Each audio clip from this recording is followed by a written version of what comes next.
How to find equivalent weight. Equivalent weight कैसे निकालते हैं? इक्विवेलेंट वेट का फॉर्मूला होता है atomic weight by valency factor या फिर molecular weight by valency factor. अब वैलेंसी फैक्टर कैसे निकालते हैं? तो वैलेंसी फैक्टर निकालने के तीन तरीके हैं। सबसे पहला ऑक्सीडेशन स्टेट।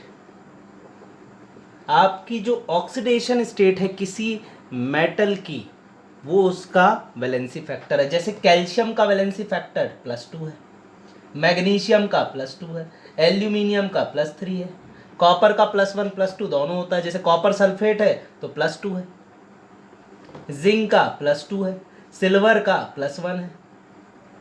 तो इस तरीके से हम ऑक्सीडेशन स्टेट जो होती है वो वैलेंसी फैक्टर होती है। Second, number of replaceable H positive और OH negative ion is valency factor. HCl कितने H पॉजिटिव देगा? 1, तो इसका वैलेंसी फैक्टर 1 है। H2SO4 कितने H पॉजिटिव देगा? 2, इसका वैलेंसी फैक्टर 2 है। H3PO4 का वैलेंसी फैक्टर 3 है। अब H3PO3 phosphorous acid, phosphoric acid का 3 है, H3PO3 का वैलेंसी फैक्टर 2 है। कैसे, ये अपन बाद में डिस्कस करेंगे। ऑक्सीडेशन स्टेट से हम वैलेंसी फैक्टर निकाल सकते हैं। Number of replaceable H positive या OH निगेटिव आयन से भी हम वैलेंसी फैक्टर निकाल सकते हैं। तीसरा तरीका है change in oxidation state.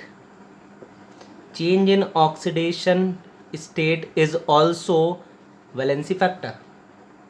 KMnO4 potassium पर मैग्नेट, इसको हम MnO4 माइनस भी लिख सकते हैं। इसको अगर मैंने एसिडिक मीडियम में रखा तो ये क्या बना लेगा? Mn+2।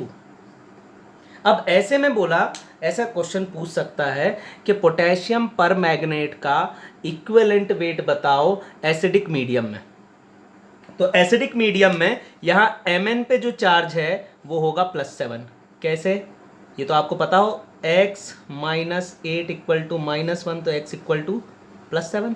तो यहाँ पर चार्ज क्या है? यहाँ पर चार्ज है +7 और यहाँ पे चार्ज है +2। तो यहाँ पर चेंज इन ऑक्सीडेशन स्टेट कितनी है? +7 से +2 हो गया 5, तो इसका वैलेंसी फैक्टर हो गया 5। अब अगर हम ऐसा पूछा जाए कि KMnO4 का इक्विवेलेंट वेट क्या है, तो यहाँ पर KMnO4 का इक्विवेलेंट वेट होगा इसका molecular weight by valency factor. तो KMnO4 का molecular weight by valency factor m/5। अब यहाँ पर अगर आपसे पूछा जाए कि H2SO4 का इक्विवेलेंट वेट क्या है, तो H2SO4 का मॉलिक्यूलर वेट क्या है? H2SO4 का मॉलिक्यूलर वेट होता है 98 और वैलेंसी फैक्टर है 2, तो 98/2, 98/2 इज 49।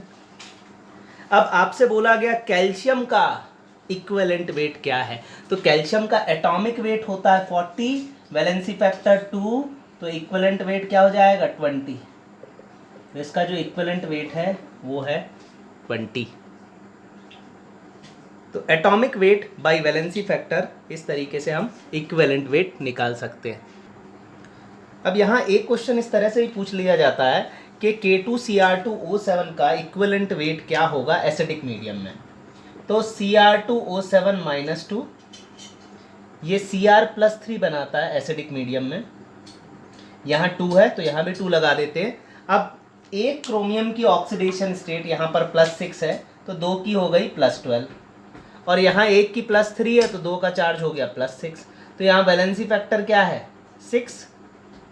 तो ये वैलेंसी फैक्टर हो गया 6। तो यहाँ पर इक्विवेलेंट वेट क्या हो जाएगा? Molecular weight by valency factor.